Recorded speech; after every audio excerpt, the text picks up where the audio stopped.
السلام علیکم، آپ دیکھ رہے ہیں وی این پوائنٹ. میں ہوں سارا خان. ناظرین، بعثت قوم ہماری بہت ساری جو ہیں وہ پریورٹیز ہونی چاہیے تھی، جیسے کہ ہونا چاہیے تھا کہ ہمارا جو مین اسٹریم میڈیا ہے اور ہم بعثت معاشرہ اپنے چوک چراہوں کے اندر، اپنے ڈرائنگ رومز کے اندر، اپنی بیٹھک کے اندر ہم اس قسم کے موضوعات ڈسکس کر رہے ہوتے کہ جی اسموک کا لانگ ٹرم سولوشن کیا ہو سکتا ہے، Pakistan climate sustainable development model کی جانب کب انٹیگریٹ ہوگا، کیسے جائے گا، کون سے آپ کو پروجیکٹس لے کر آنے ہیں، ہماری جو یوتھ ہے اس کو کیسے آپ نے ڈیجیٹل اکانومی کی طرف انکارپوریٹ کرنا ہے، اے آئی کو آپ نے اکیڈیمک پرپزز کے لیے کیسے یوز کرنا ہے. یہ تمام جو ہیں وہ ہماری موضوعات ہونے چاہیے تھے ہمارے ڈسکشنس کے، مگر انفارچونیٹلی ہم لوگ جو ہیں ابھی تک دھرنوں کے اندر، جلسوں کے اندر، احتجاجوں کے اندر اتنی لاشیں گریں تو یہ والی قوم، وہ والی قوم، یہ والی لسانی قوم جو ہے لسانیت، اس کو خطرہ ہے، اس کو اس سے خطرہ ہے. ہم لوگ انہی چیزوں کے اندر الجھے ہوئے ہیں. دوسری جانب دیکھیں کہ آپ بڑی بڑی جیو پولیٹیکل ڈیولپمنٹس ہو رہی ہیں،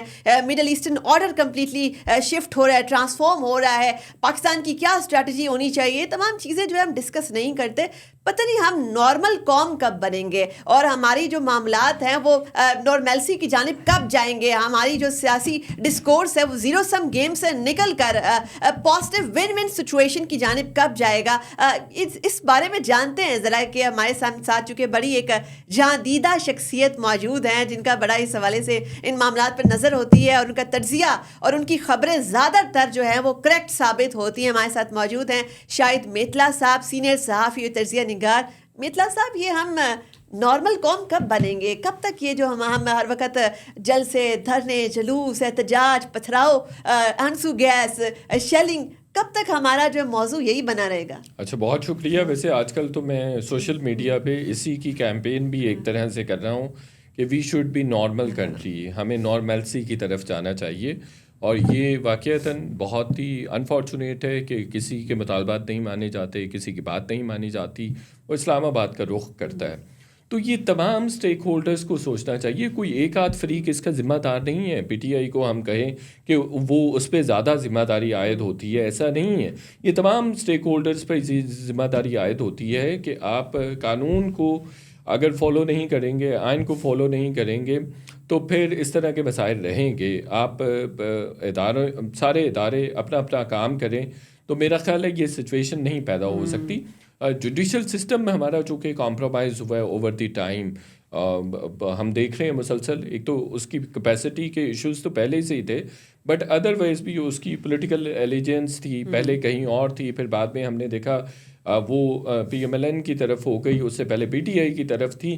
تو یہ بھی ایک بہت بڑا ایشو رہا ہے کہ جب اس طرح کی جوڈیشل ٹینڈنسیز ہوں، جوڈیشری کی جانب سے کوئی پارشل قسم کی ٹینڈنسیز ہوں، اس کی وجہ سے ایشوز ہوتے ہیں، اس کا امپیکٹ سوسائٹی پر بھی آتا ہے. تو اگر جوڈیشل سسٹم کسی ملک کا اچھا ہو تو اس کا وہ ڈیفینیٹلی وہ عوام کا ٹرسٹ ریاست کے اوپر جو ہے مزید مضبوط ہوتا ہے. ایگزیکٹلی ان کو امید ہوتی ہے کہ ہماری سنوائی ہوگی. اچھا مطلع صاحب، سوال یہاں پر یہ ہے کہ آپ نے یہ بھی دیکھا ہوگا کہ آدھی رات کو جو ہے وہ ہماری پارلیمنٹ بھی بیٹھ جاتی ہے اور جو ہے وہ فٹافٹ سے لیجسلیشنز پاس کر لیتی ہے. عدالتیں بھی آدھی رات کو کھلتی ہوئی ہم نے دیکھی. اس وقت پاکستان کے اس وقت بڑے برننگ ایشوز ہیں.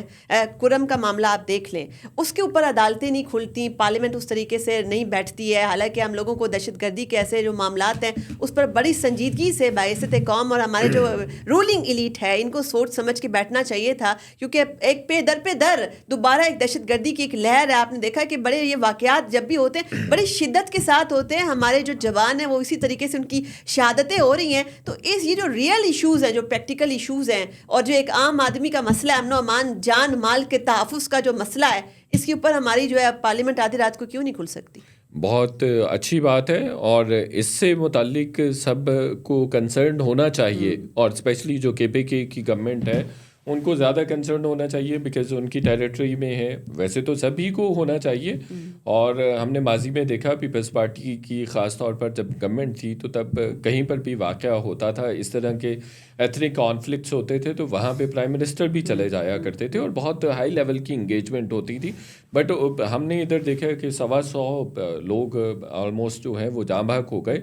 لیکن کے پی کے کی گورنمنٹ کی طرف سے بھی سرد مہری کا مظاہرہ کیا گیا اور فیڈرل گورنمنٹ کی طرف سے بھی سمہاؤ سرد مہری کا مظاہرہ کیا گیا، جو کہ نہیں ہونا چاہیے تھا اور بہت ریئل ٹائم ایشو ہے. اور یہ چونکہ ایتھنک ایشو ہے، سیکٹیرین ایشو ہے، تو یہ فردر بھی سپریڈ ہو سکتا ہے. فردر دیکھیں پورے پاکستان میں KPK میں بھی ہیں شیعہ سنی, اور پھر پورے پاکستان میں, اور پھر یہ زیادہ برننگ ہو سکتا ہے, زیادہ خراب ہو سکتی ہیں چیزیں. اس پہ بہت سنجیدہ ایفرٹ ریکوائرڈ تھی, جو کہ ہمیں نہ تو پروونشل جو اسٹیک ہولڈرس تھے ان کی طرف سے نظر آئی, نہ ادروائز جو فیڈرل لیول پہ جو لوگ تھے ان کی طرف سے نظر آئی. تو ریئل ایشوز پہ بات ہونی چاہیے.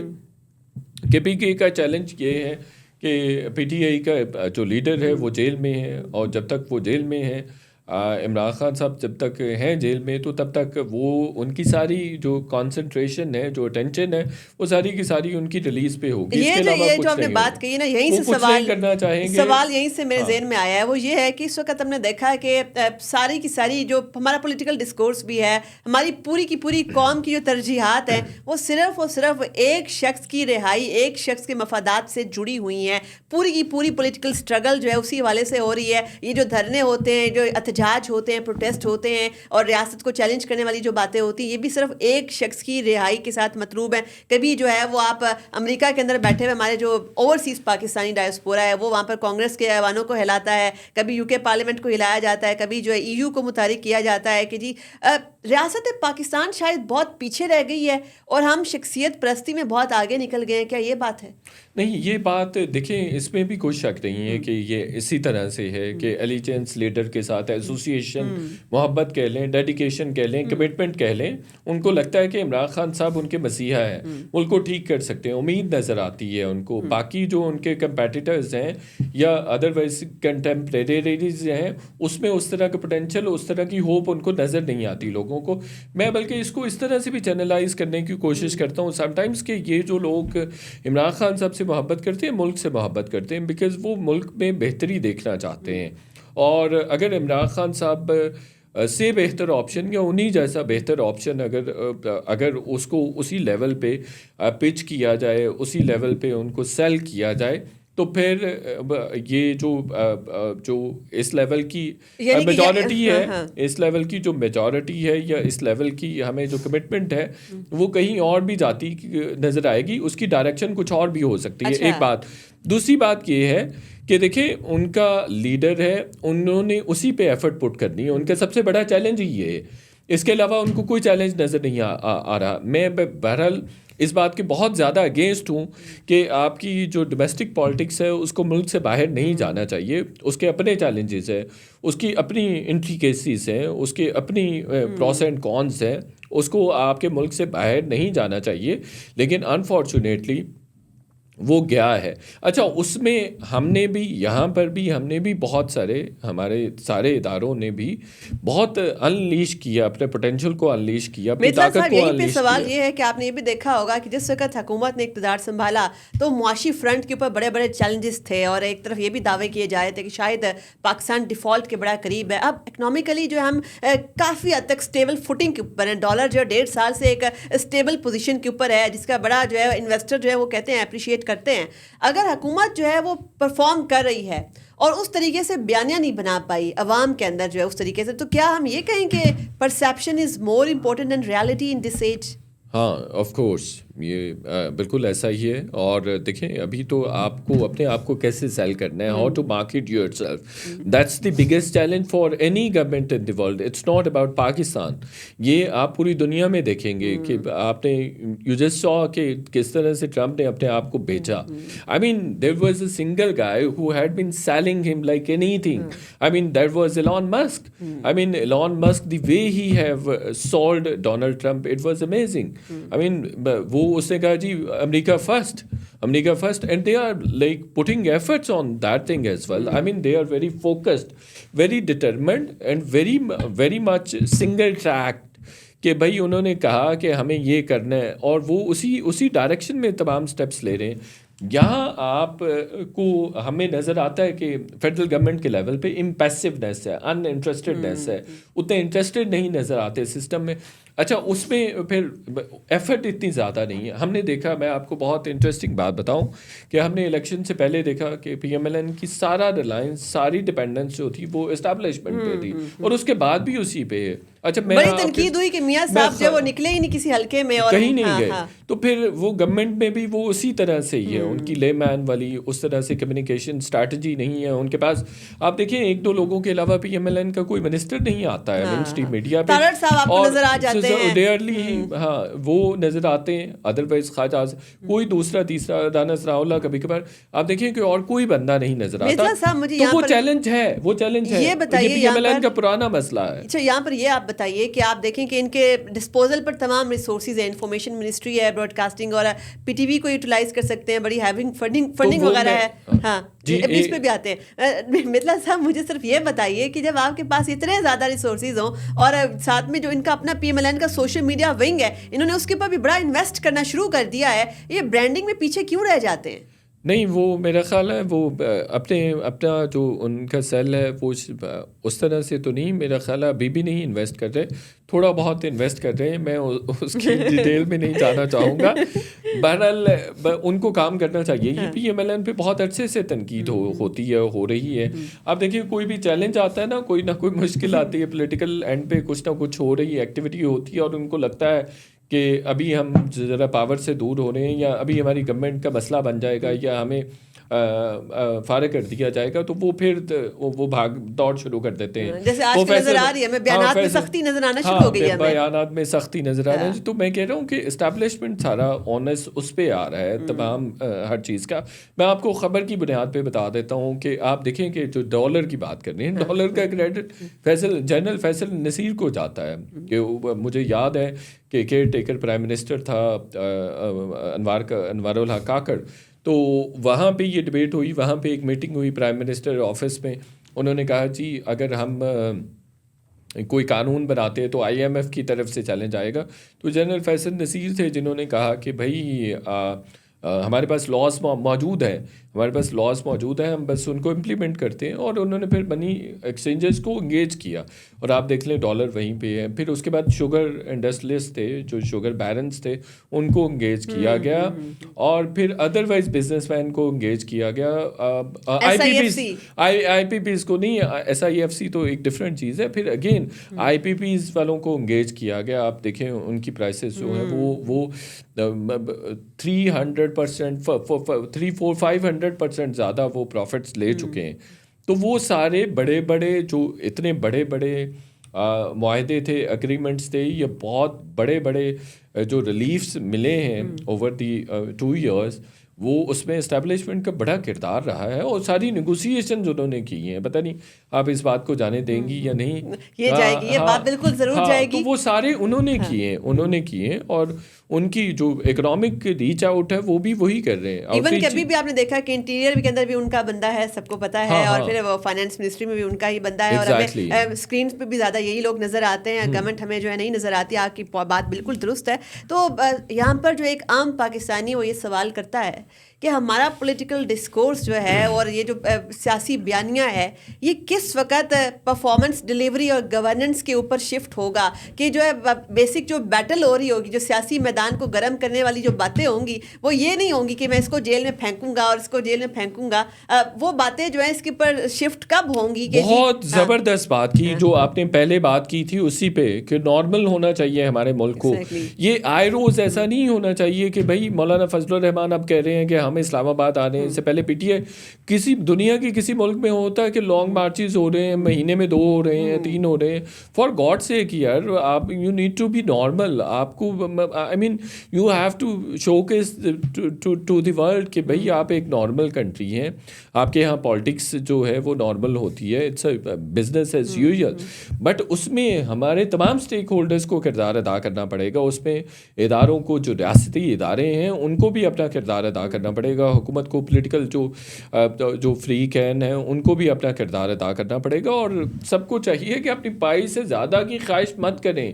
یہ ساری خرابیاں اسی وجہ سے کہ ہر بندہ دوسرے کی جگہ کو, دوسرے کی اسپیس کو انکروچ کرنا چاہ رہا ہے. صاحب کوئک آپ کی ٹیک جو ہے, بس لاسٹ کمنٹ آپ کا ایک معاملے کے اوپر چاہیے, کہ جیسے کہ ہم نے یہ بھی دیکھا ہے کہ پاکستان کے حوالے سے یہ کہا جاتا ہے کہ یہاں پہ جی ایک ہائیبرڈ نظام ہے. ڈیفینس منسٹر خواجہ آصف صاحب نے تو بڑا کیٹیگوریکل کہہ دیا ہاں جی ہے, اور خان صاحب آپ کا بھی یہی تھا اور پاکستان کی ریالٹی یہی ہے اور آگے بھی یہی چلے گا. ابھی ہم نے یہ بھی دیکھا ہے کہ گورنمنٹس کو آیا ہوا 1 سال ہوا ہوتا ہے بس, اور اس کے بعد یہ جو ہائبرڈ نظام جو شروع ہوا ہے اس میں ٹسل شروع ہو جاتی ہے کہ کون کریڈٹ کس کا ہے.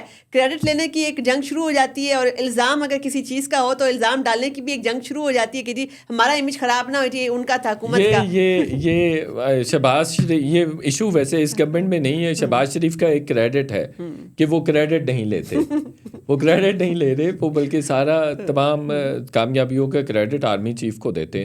اور یہ فیکٹ بھی ہے کہ ہمارے یہاں یہ اس وقت ہائبرڈ پلس ہے کہ آپ کو میں نے اگزامپل ابھی دی ہے, میں نے خبر دی ہے آپ کو جو میرا خیال ہے ریئرلی میڈیا پہ ابھی سرفس ہوئی, کبھی کم ہی سنی ہوگی, کہ جتنی بارگینس ہیں, جتنی بڑی بڑی ڈیلز ہیں, جتنی بڑی بڑی اکنامک ڈریلز ہیں, those are done by establishment. General Faisal Nasir نے اور ISI نے, یہی نظام پاکستان کی ریالٹی ہے, آگے بھی یہی چلے گا. دیکھیں جو آئیڈیلسٹکلی اس کو نہیں چلنا چاہیے لیکن پریکٹیکلی یہ چل رہا ہے بھائی. ڈیموکریٹک ویلیوز اور سیکورٹی اسٹیٹ ہے.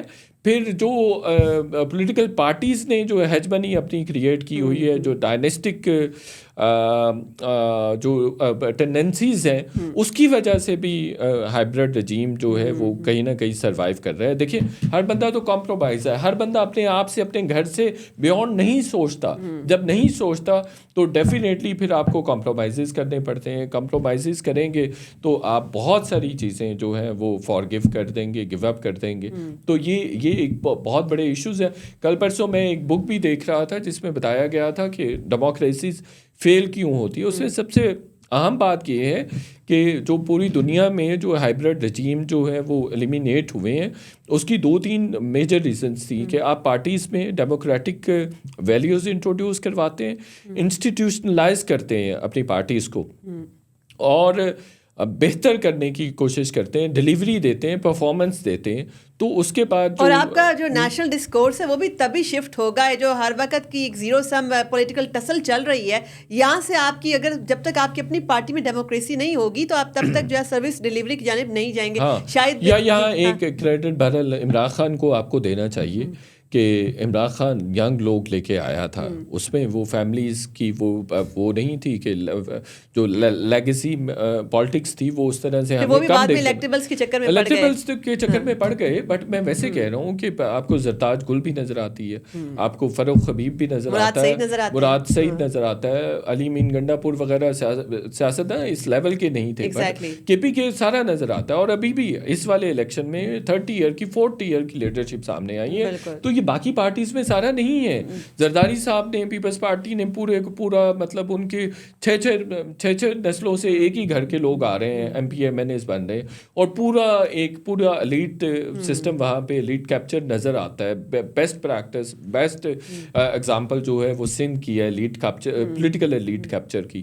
ادھر ہم دیکھتے ہیں PMLN میں بھی یہ بہت ایشو ہے کہ 4-5 لوگ ہیں وہ they are on top position. اور اس کے بعد ان کے بہت سارے لوگ ڈسگرنٹلڈ اسی وجہ سے ہوئے کہ جو لیڈرشپ مریم نواز کے ہاتھوں میں جب جا رہی تھی تو انہوں نے کہا کہ نہیں, ہم لوگ جس چیز کو ہمارے کیلیبر نہیں ہے کہ ہم ان کی لیڈرشپ میں کام کریں. آپ نے یہ بھی دیکھا کہ خاقان عباسی صاحب کے بارے میں یہ بھی کہا جاتا ہے انہوں نے کیوں پارٹی چھوڑی, پہ چودھری نثار صاحب کے بارے میں بھی یہی کہا جاتا ہے, اور باقی بھی کافی سارے لوگ چھوڑنا چاہ رہے تھے. چلیں میتلا صاحب, آپ کے وقت کا بہت بہت شکریہ. ہم نے ویسے آپ کا بہت زیادہ وقت ابھی بھی لے لیا ہے, ہم نے آپ کو انگیج کیے رکھا ہے, آپ کو دوبارہ زحمت دیں گے. جیسے کہ ناظرین ہمارے معزز مہمان نے بھی بڑا خوبصورتی کے ساتھ یہ تجزیہ دیا کہ ہماری چونکہ نوجوان نسل Pakistan is one of the youngest nation, ہم 60% پلس ہماری آبادی جو ہے وہ بلو 30 ایج بار کے اندر فال کرتی ہے.